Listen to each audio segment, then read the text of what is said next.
Hi, I'm Dr. Avanti Kumar Singh. In over 20 years of practicing both Western medicine and Eastern healing traditions, the most important thing that I've learned is that healing is a journey we take together.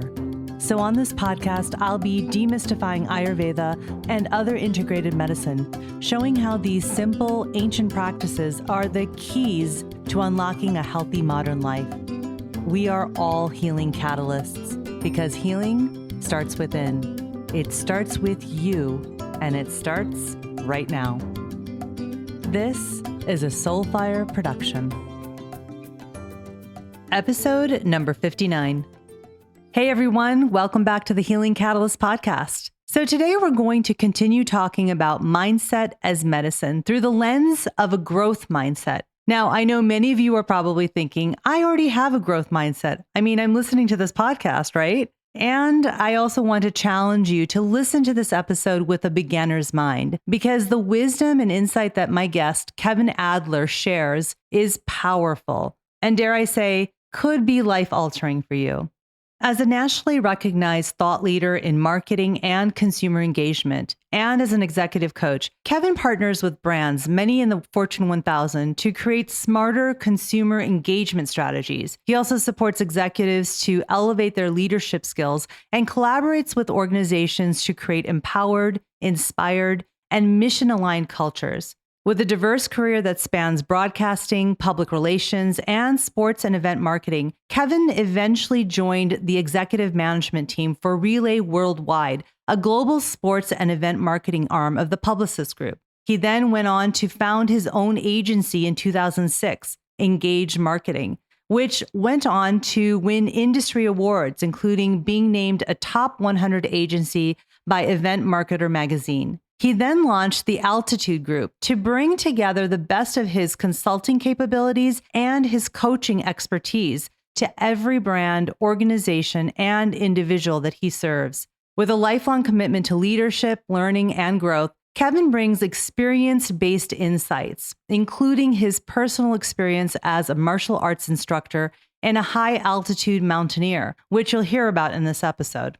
In our conversation, Kevin and I talk about what a growth mindset is and why presence is so important for growth. We also discuss the difference between growth that is based on a striving mentality versus growth that is based on a thriving mentality, how values can serve as a compass for growth, and why discomfort, yes, discomfort, is necessary for growth. Kevin also explains how all of these concepts are connected and how they ultimately impact our health. You know, Kevin's a really good friend of mine, and every time that I'm with him, I learn so much about myself and about mindset from him, because he really pushes me to consider things differently, and I think that he'll do the same for you today. My hope is that this episode serves as a guide on your journey to nurturing a mindset that will ultimately improve every aspect of your life and impact your health positively. I'm so thrilled to share with you this conversation with my friend Kevin Adler about a growth mindset as medicine. Hello, Kevin. I am so excited to have you here on my podcast. Thank you for doing this. Good morning. It's great to be with you.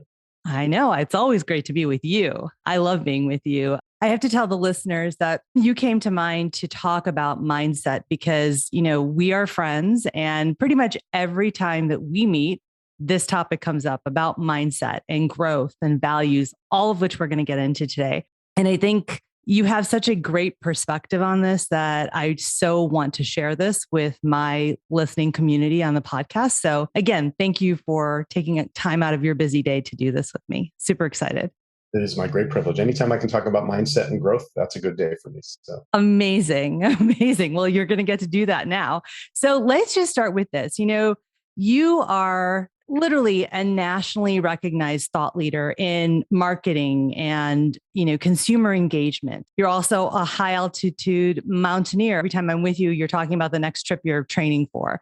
It's so interesting. And then you're also an executive coach. One thing I've learned from you is that for you to be able to do all of these different things, you have to be focused on growth, right? And that's what sort of drives you. So tell me about that mindset and where it comes from for you personally.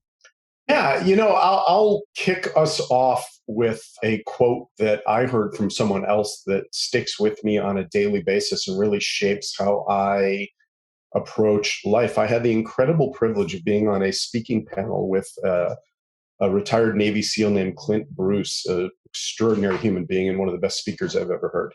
And Clint Bruce, one of the things that he said that really stuck with me is that his goal every Tuesday is to be better than Monday's Clint Bruce, right?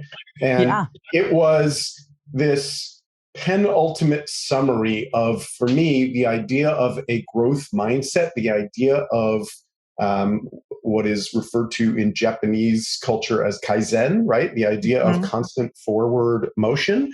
And I try and balance that with being present, obviously, in every moment that I'm in, because the idea of constantly being focused on next runs the risk of robbing you of now.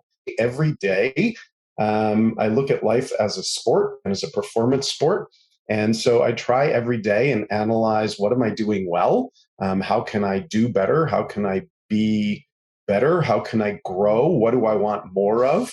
And that's growth mindset in a very broad stroke summary. And it very much shapes how I live my life. I will look back on this conversation with an analytical perspective and think about what I could have said more articulately, how I could have done more, how I could have given more and served more, right?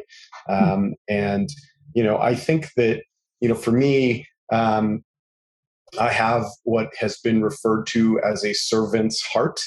And as someone who wants to serve others, I constantly want to make sure that I bring the best of myself and the most of myself, because the more of me there is, the more there is to give. And that is part of what is the foundation of my growth mindset.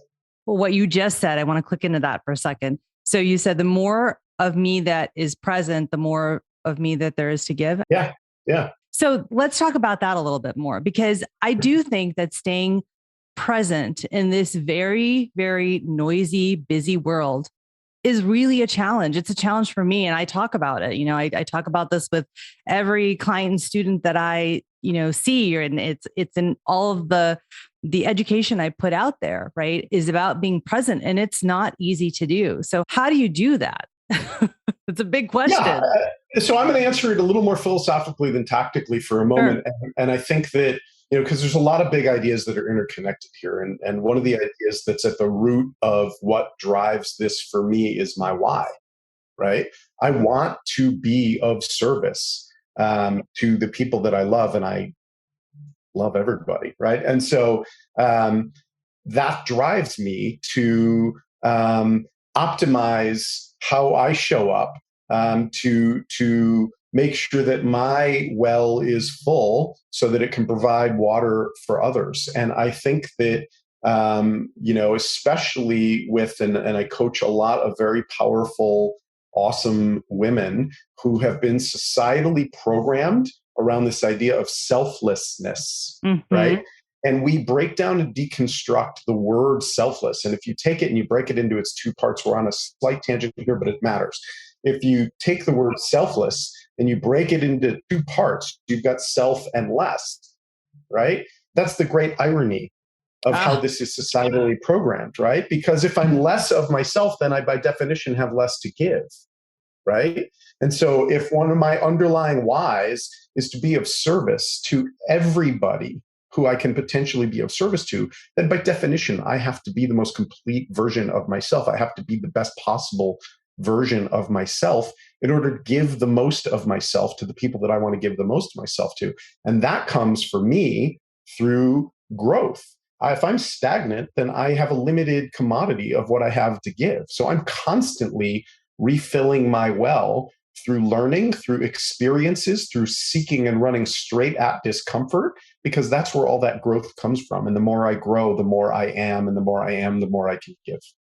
Yes, to all of that. I love that breakdown of the word selfless. And of course, it's so interesting. I've had this conversation on a few different episodes where we've broken down words and it's like, oh shit, that's what that means. And like, we don't even think about it in our everyday language, and we ascribe a meaning to it, selfless as a good thing. But then when you break it down like that, it's like, wait a second, why am I using that word in this context? Like, it doesn't make any sense. So I'm always having aha moments about that. One of our great societal myths that selflessness is a virtue because selfless Right. means less self, right? Yeah. And, Yeah. and by the way, to connect this to your golden thread, which is health and wellness, if I'm not taking care of me, if I'm not honoring me, right, then I'm not going to show up as the healthiest version of myself. You know, we Right. talk. I was just coaching someone this morning who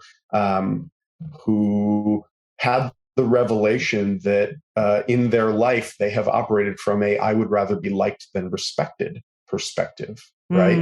And so, in their effort to serve others and to please others, they have become the giving tree. And all apologies to Shel Silverstein, but that story doesn't end so well for the tree, right? Right. And so, Right. if the elevated goal here is health and wellness, right? At the end of that story, that tree is not in such a great state of health and wellness, right? And so, whatever metaphor you want to use, the giving tree, the empty well that gives no water. We talk a lot about, as a metaphor, the safety briefing that they give at the beginning of a flight. What do they say at the beginning of a flight? Put your oxygen mask on before you help others.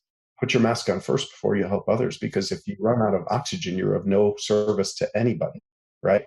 And so, you know, it's not even a little bit of a leap to look at this from a health and wellness standpoint. If I am ground down to a stump, I am no longer of service to anybody. I can't support the people I love if I have nothing left to give, if I run myself into the ground.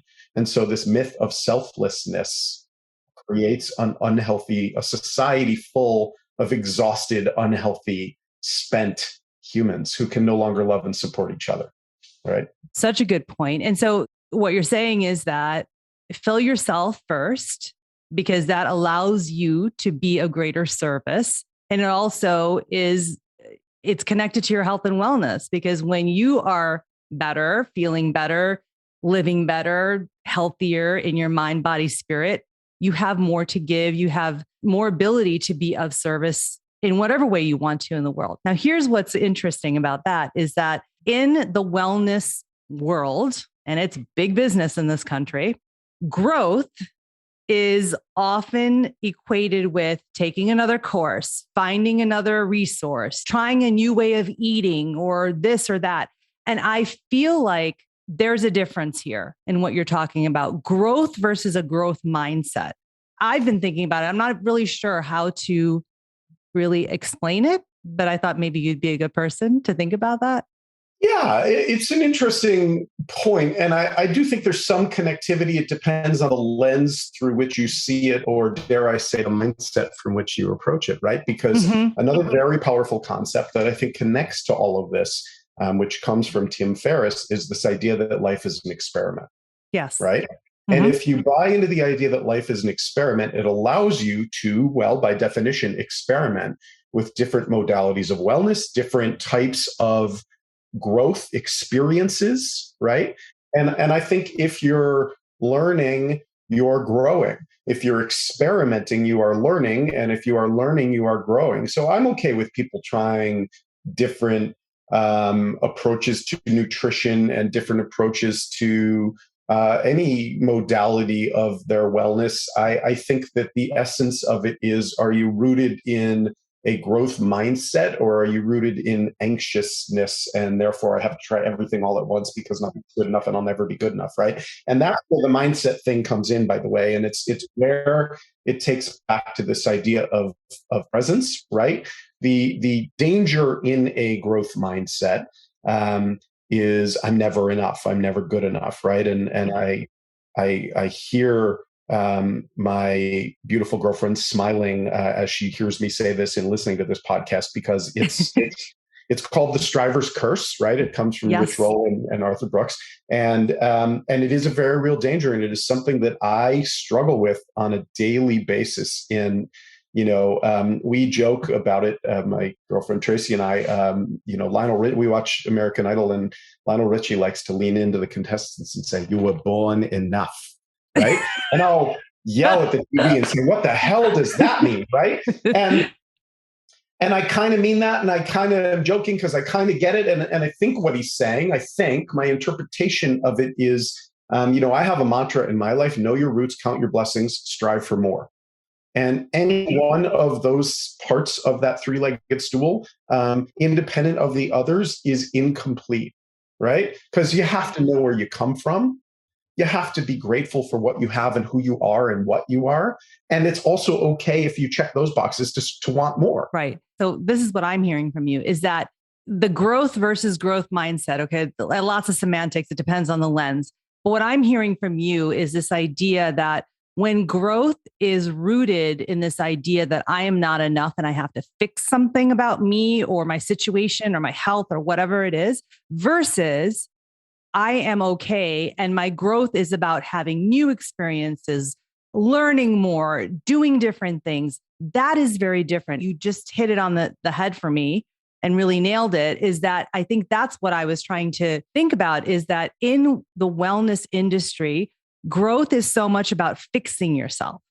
That's right. The way it's presented and sold to people, yeah. Right? And it causes me, I literally am feeling, as you say, that emotional pain, because it is a marketing technique that lacks human integrity. And we are not broken. We do not need fixing, right? There's a massive difference in my mind. And again, it's like all of this is mindset, right? There's a massive difference between desire to optimize and grow, and I'm broken and I need fixing. Yes. Right? You are beautiful just as you are. And if you want to get more fit and in better shape, or, your wrinkles filled in or whatever, if it's coming from a healthy place, God bless, right? Yes. If it's coming from a place of self-loathing or not enoughness, that's a different mindset. And again, I don't claim to have this all nailed. I some days I do a better job than others of connecting to I'm enough and I want more. And some days not so much. So yeah, because you're human, right? And I think, as much as I hate to admit it, yes.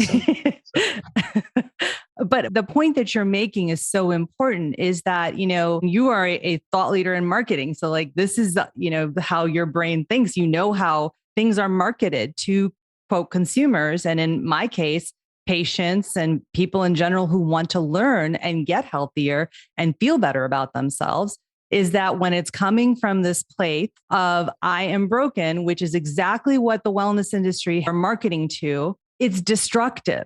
And this is what I find so much, is that people are so willing to give their power away to others, of like, okay, if you can just tell me the magic ingredients and the magic recipe so that I can achieve X, Y, and Z, I'll be okay. Rather than saying, you have some knowledge. I want to learn about that because I have an interest in something inside of me is telling me that this might be something that will help me grow.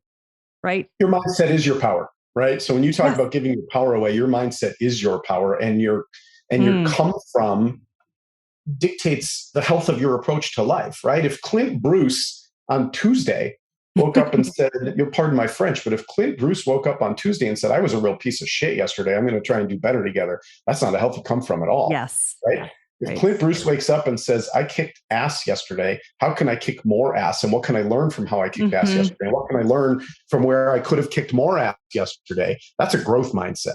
Absolutely. Right? You can't be in growth mindset and beat yourself up at the same time. They're almost diametrically opposed, because you have to love yourself enough to believe that you deserve more. Yes. And that you can grow, right? I almost feel like, this idea that, okay, I'm going to grow, but I got to find how I'm going to fix myself, is actually not growth. That's a different mentality, but we put the label of growth on it to, dress it up. But what you're talking about is this idea of like, I am amazing. I did a great job. And how can I do even better for myself? Right. And I'm sort of like, you're competing against yourself, nobody else. There's no comparison. Oh, and let me just tell you, my friend, that is, you hit it on the head. That's how I look at life. I don't compete against anybody. I compete against yesterday's Kevin Adler, because that's the only one I have to beat. Yeah. Well, and I know that about you because of your high altitude mountaineering. And every time you come back from a climb, we're talking about that climb, but then we're also talking about the next climb and sort of, how you're growing. I will tell you that is so inspiring about those conversations. And, it's when me and you and Conwar and Tracy are together, is that you're talking about how you want to do better for yourself. It's never been oh my gosh, I didn't make it to the top. I didn't summit. I didn't do this. Not from a perspective of like, I failed, but like, I'm going to go back again to another place or to the same place. And I'm going to have a different mindset. Like you're looking at how you can grow so that you can achieve whatever it is that you want to achieve. And I find that super inspiring.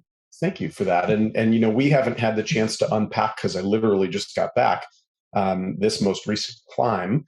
But for the third, fourth, maybe time in my mountaineering career, I didn't get to the summit of a mountain. I got turned around 800 feet before the summit on the Grand Teton, a handful of days ago.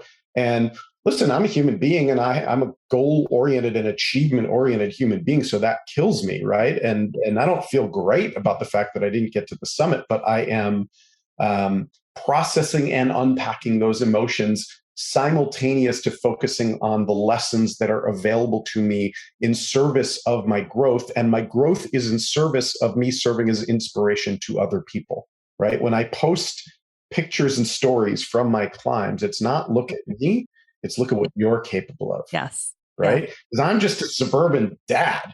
If I can do this stuff, anybody can do this stuff in whatever their version of it is, right? And that's what growth is finding your mountain, seeking your discomfort for the sake of your growth. Yes. Right. Now we could end the whole episode right there because that was like tons of wisdom, but I'm not going to, of course. So let me ask you this. All right. So let's switch gears a little bit, which is you also talk a lot about values and how values can be a compass for growth, for this growth mindset. Let's talk about that. What do you mean by that? Let's unpack it a little. Yeah, well, it's all connected, unsurprisingly. And I literally, right before we got on this call together, was coaching somebody I had actually coached a couple of years ago who had lost her way a little bit and needed to return to self, as we say. And the starting point for that, the foundation for all of us, is our values. It is the foundation we build our house on, right? And your values drive every choice, every decision you make in your life, either subconsciously, semi-consciously, or very, very consciously and intentionally. And part of my work with people in coaching, whether they're on the life coaching side of my work or on the executive coaching side of my work, where I work with people in the C-suite at Fortune 500 companies, it's the same starting point. It's what are your human values, because they shape how you make your way through the world. And the connectivity between the first part of the conversation and this part of the conversation is, if the idea for how we can serve at our best is to be best and most grounded in ourselves, in who we are, then that starts with very conscious, very intentional connectivity to our values, so that the choices we make, so that how we design our lives, so how we pursue that growth is very much in alignment with those values. And everything I try and learn and everything I try and do better, and everything that I take from my life and share back out into the world is built on the foundation of my values. Okay. And so here's a big question. For many people, and because I've asked people this question, what are your values? And literally there will be crickets. Yep. Yep. So what's that about? How is it that so many of us walk through the world at our age? I'm 51. I know you're around the same age. I'm not going to call you out. But, how is it that so many of us will get to adulthood, 20s, 30s, 40s, beyond, and not have a clear sense of what our values are? Like, be able to say the words. We can sit there and say, well, it's like this and that, and, use all these flowery language and these concepts, but many of us can't put it into words. What is that about? Sure. Yeah. I think that this work of growth takes a level of consciousness and a level of commitment and a level of self-awareness and a level of vulnerability and a level of introspection that all has to come from a very powerful why, and all has to come from a place of fundamental intentionality. And I think that most of us are trying to get through the day, Mm-hmm. right? And I talk a lot with my clients about the difference and the evolution from survive to thrive, Mm-hmm. right? And survive is checking the box on I got the dry cleaning, I got the kids fed, the house didn't burn down today, the Right. dog didn't run away, right? The Yeah. boat didn't sink, the kitchen didn't flood, whatever case is, right? And That is thrive, a little joke about my house little inside flooding. joke, Thank you. little inside joke. You're welcome. And thrive is pausing, right? Hmm. And thrive is pausing to get intentional, Hmm. right? And we talk about, in sort of the talent development and HR world, what's happened over the past couple of years is called the Great Resignation. Yes. And I think that's a behavioral outcome. I think what's happened over the past couple of years is the Great Pause. Ooh. Okay. Mic drop again. The Great Resignation is the Great Pause.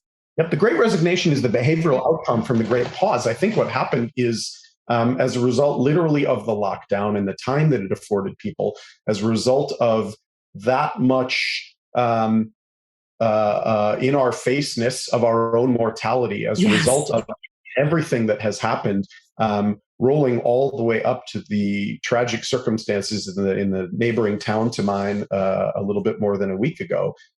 People are reaching an elevated state of consciousness by choice and by force of circumstance, quite frankly. And I think that that elevated consciousness of the fact that we're not guaranteed any amount of time here, that the world can shut down, that a pandemic can hit, all of these crazy things have led a lot of us to that pause, that quiet stillness for a moment where we get to assess, am I living the life I want to lead? Am I living a life that is authentic to who I know intuitively I am? Because when I talk about values connectivity, I said this a minute ago, but people's relationship with their values, everyone has it, right? Everyone operates from their values, either subconsciously, which means kind of unintentionally, right? Or semi-consciously, which means they kind of sort of know that they're doing it on purpose, or very, very consciously and intentionally, right? And the Mm-hmm. very, very consciously and intentionally only happens as a result of creating enough stillness, enough of a pause to look within. Mm-hmm.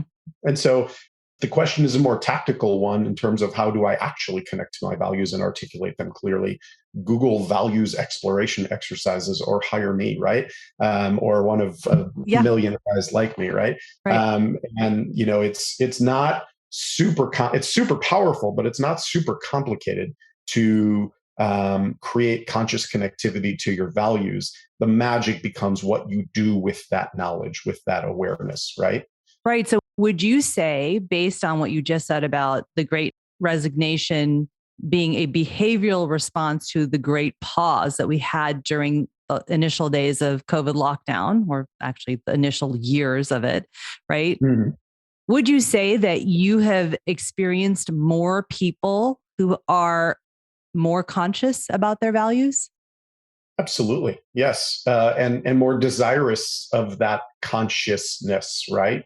Again, I think I can't say it any better than the Great Resignation is a behavioral outcome of the Great Pause, and the Great Pause was the intersection of choice and force of circumstances. There were people who, en masse, were laid off, were Right. on the receiving end of staff reductions, right, and Mm-hmm. had that time whether they wanted it or not, right? And then there were people who looked at what was happening in the world around them and said, hang on a minute, is this what I was meant for? Is this all there is, right? And so, yes, I have seen a lot of people come to me with a starting point of maybe semi-conscious awareness and a desire for very conscious awareness so that they could consciously redesign their lives to best serve them. And the cool privilege of this work that I get to do in coaching is the ripple effect of that. Because if you show up as the best version of yourself even if your motivation is initially self-ish, right? Mm-hmm. There is a implied selflessness opportunity there, just the ripple effect, right? If you show up as the best version of yourself in your marriage, with your kids, in your community, at work, you are by definition having a positive ripple effect on the world around you. And boy, now more than ever. Yeah, no, it's absolutely true. And so then the question becomes, so let's get a little tactical. How do you nurture this growth mindset coming from this place of growth, learning, new experiences, and not a place of brokenness? I have to fix myself. How do you nurture that on a daily basis? Like some baby steps, some tactical things that we can do every day to start moving in this direction, because it's not going to happen overnight for many of us. Sure. But how can we make those baby steps? Growth comes from discomfort. It's the only place that growth happens, right? So I start every coaching relationship by saying, I promise your safety. I make no promises about your comfort.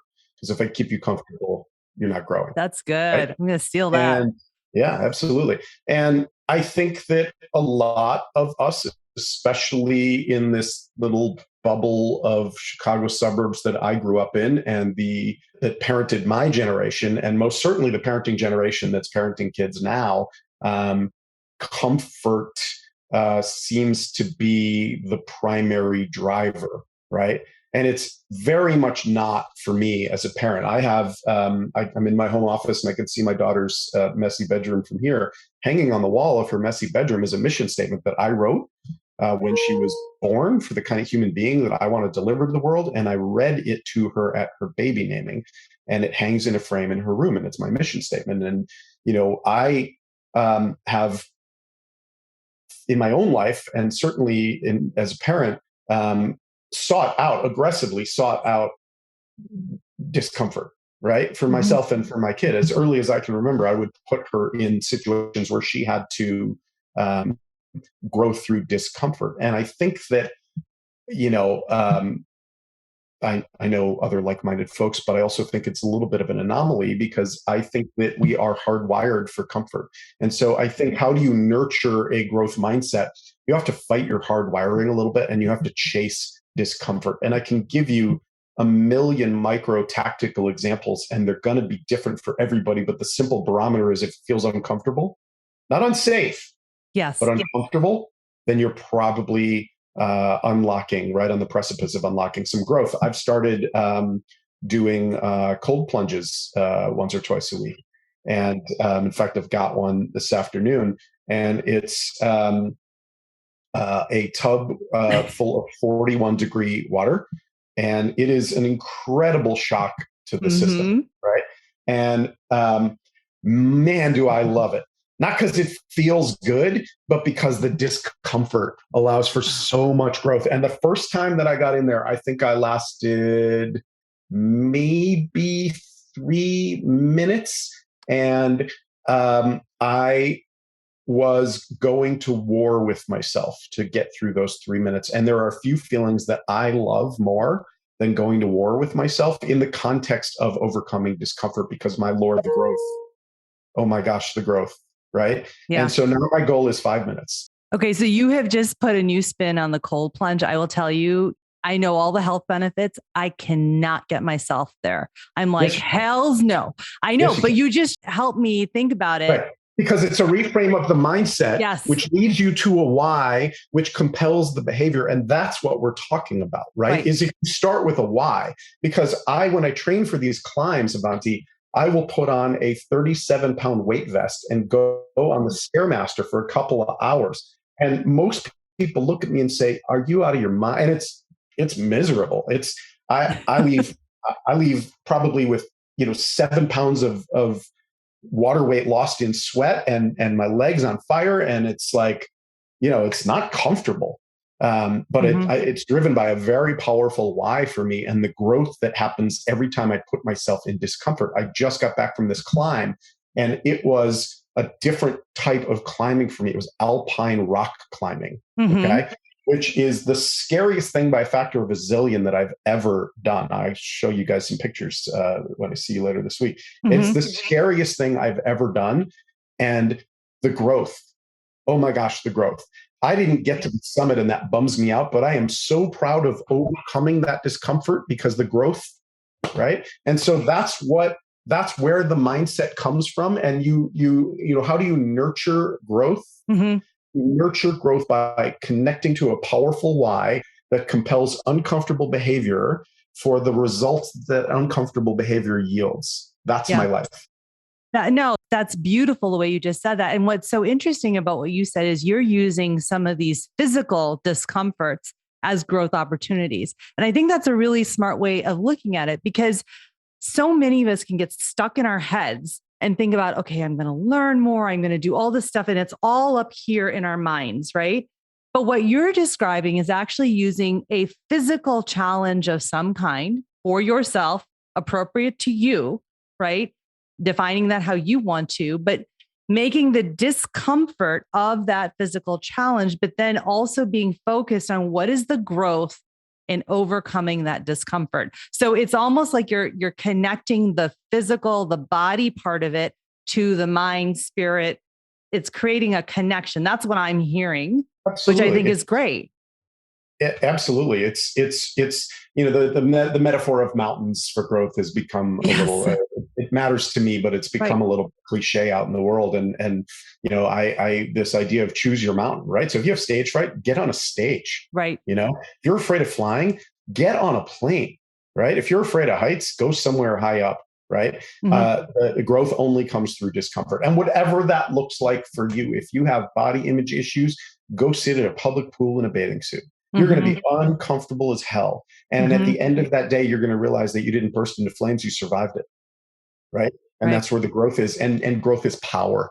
Yeah. And so it's like this idea of sitting quite literally in the discomfort. And it's also, you know, what's coming up for me is this thought that, you know, we store so many of our emotions in our physical body. We think about them in our brains, right? But we store them in our bodies. And so it's almost a way of tapping into sort of this understanding of the emotion that you're feeling, how it's showing up in your body as discomfort, let's say physical discomfort from some challenge that you've given yourself, and then overcoming that and seeing what the growth is. I cry hysterically on the summit of every mountain that I'm lucky enough to stand on because of what I overcame to get there, because of the discomfort that I overcame to get there. That's why I cry hysterically on the top of every mountain. And so you're literally feeling the emotions that have been stored in your body, right? As you're making that climb, the growth that's happening for you in your mind, but the physical of it and releasing it, right? In some way, whether or not you make the summit, at the end of your climb, you're releasing those emotions, because so many of us will just keep those emotions trapped, whether they're, quote, positive or negative. And then it leads to all these kinds of health issues. So listen, to stay in the metaphor for a moment, it would be easier for me not to climb mountains because then there would be no risk of failure. There would be no risk of not getting to the summit, right? And so, you know, it's all, and there's this actual saying in mountaineering that all the growth happens on the way up, right? The summit is just a destination, just a turnaround point, actually, because it's only half the climb. You got to get down, right? So all the growth happens on the way up is the way the saying goes. And it's because of the, you know, I mean, these are not comfortable experiences, you know, and whether it's literally on this last one, sleeping in a tent perched on the side of a mountain with 40 plus mile an hour winds, shaking the tent, like comfortable about that. But what's interesting about that is, and I was telling Tracy this the other night, I've been there before. I've been in that very specific, this is a huge point. I've been in that very specific discomfort before.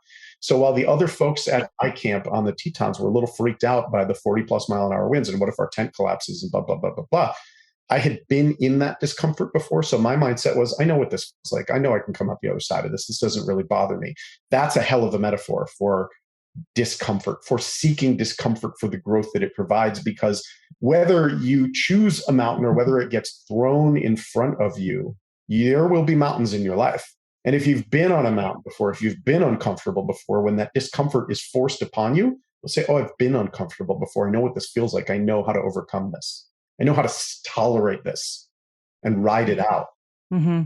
rise above it. Right. Yeah. And that's the superpower.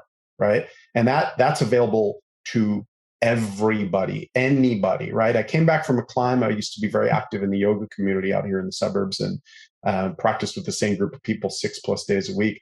I came back from a big climb and I was rolling my mat out, and a woman that I see, every day looked at me and she shook her head. She said, I could never do what you do. And I said, you absolutely could. You just haven't been tested the way I've been tested. Hmm. It's available to all of us. Growth is available to all of us. Discomfort is available to all of us. We don't all choose it. Yeah. No. And I know I've said that to you every time you talk about, mountaineering. I'm like, hell no, I couldn't do that. And you say the same thing to me. Like, of course you could have, Auntie. I'm like, oh, okay. But mountaineering in this context is just a modality. Yes, right? I agree. And I think that's your point. And that is my point. And it's like, when I say choose your mountain, I mean it very metaphorically, right? So if being in a group of people is uncomfortable to you, go be in a group of people. If, like I said, if being on stage is uncomfortable, go get on a stage, right? Chase that discomfort for the growth that it provides, because what it ultimately leads to is a more whole and powerful version of who you are, which allows you to be in a position to give more of yourself. The greatest reward in my life is when I see the impact that I have on others. Yeah. Yeah. Right. Absolutely. And so, it's this idea that your growth mindset actually has such a huge ripple effect on other people. That is, to me, probably the most compelling reason to adopt this mindset, to put yourself in that discomfort, because your personal discomfort will lead to a ripple effect in the world, the collective, right? And so it's this connection between self and collective or others. Yeah. And let me really sort of drive this home in a very poignant way from a connectivity between mindset and behavior and impact on the world perspective. We, as you know, and as everyone who hears this knows, we had a mass shooting in the neighboring town to mine, where I spend a tremendous amount of time. And I was, of course, heartbroken by that, and heartbroken about it really from a 360-degree perspective, including from the perspective of thinking about the kid who ended up on that roof with that gun and what happened in his life that led him there. And it really broke my heart to think about that, because we as a society failed that kid. I would tell you, I think his family failed that kid. The system failed that kid. And the mindset that I took away from reflecting on that was, I want to be the change. I want to be part of the change. And I was walking my dog while I was thinking about all this. I stumbled across a kid in our neighborhood who's probably not too far off in age from that kid that ended up on that roof with that gun. And I know that this kid has a troubled history. I know that this kid has had interactions with the police as a result of threats of violence toward others. And I have averted my gaze from this kid. I've probably walked past this kid 100 times. And I've never looked at him, and I've never stopped and seen him as a human being and engaged with him as a human being and treated him as a human being. And I changed my mindset on that walk with my dog. And I stopped and intentionally went up and looked this kid in the eyes, and with love introduced myself and tried to make him feel seen as a human being. To connect this to the conversation, that was not comfortable for me. There was nothing comfortable about it, but I was driven by a really important why, and the impact that I want to have on the world and the change that I want to be a part of. And so the discomfort was so secondary and inconsequential to me, because I have built a life around running at discomfort with purpose, right? And may sound like a tangent, but it's very much not, because I equipped myself to make a positive impact on that kid. I have no idea whether that meant anything to that kid or not, but it was born out of a mindset that that was facilitated by and facilitates embracing discomfort for a purpose, right? And there's a very direct connection to health and wellness there, because I want that kid to be well. I want to be well. I want that kid to feel loved. I want to spread love. so that we have less people on rooftops. Yeah. And so you were so present with yourself and your thoughts and present in that moment that you then were able, and like, let's go back to the very beginning of this conversation, right? And this idea of this presence within yourself, being present in the present moment, in whatever moment you're in, and then how that can have an effect on others, right? Yeah. I mean, it's a beautiful example. Yeah. Not so accidentally, all these ideas connect to each other, right? Of course. Because the only thing that allowed that for me was a life built on embracing discomfort, right? Mm-hmm. Because this is uncomfortable, therefore I'm not going to do it. If that was what I was connected to, that never would have happened, right? And so it's about having a very clear and compelling why.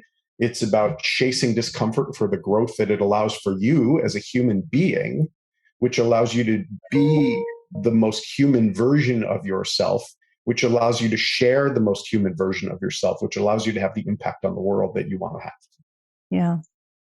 So this feels like a really good place for us to sort of wrap up our time. I mean, we could keep talking, of course, but if I offer up the phrase to you to catalyze healing, what comes up for you? Yeah, I mean, it's a beautiful connectivity to everything we just talked about, right? Because to catalyze healing, you need to connect to a mindset of growth for the sake of giving. Kevin, thank you so much for all of this. You've given me so much to think about, and I know you've given so much to the listeners to think about. I really appreciate all of your wisdom. And there were some major mic drops during this conversation that I'm going to have to go back to and listen. But thank you so much for doing this with me. It's my great privilege. Thank you. Thanks again for listening to The Healing Catalyst. If you love what you heard, please hit follow and pass it along to a friend. And if you're feeling really inspired, please rate and review so that others can find this podcast more easily. To learn more, head to avantikumarsingh.com. And to connect with me directly, find me on Instagram at avantikumarsingh. I'll be back next week and hope that you will be too. Until then, remember, with the right catalyst, you have the power to activate your own healing, because healing starts within.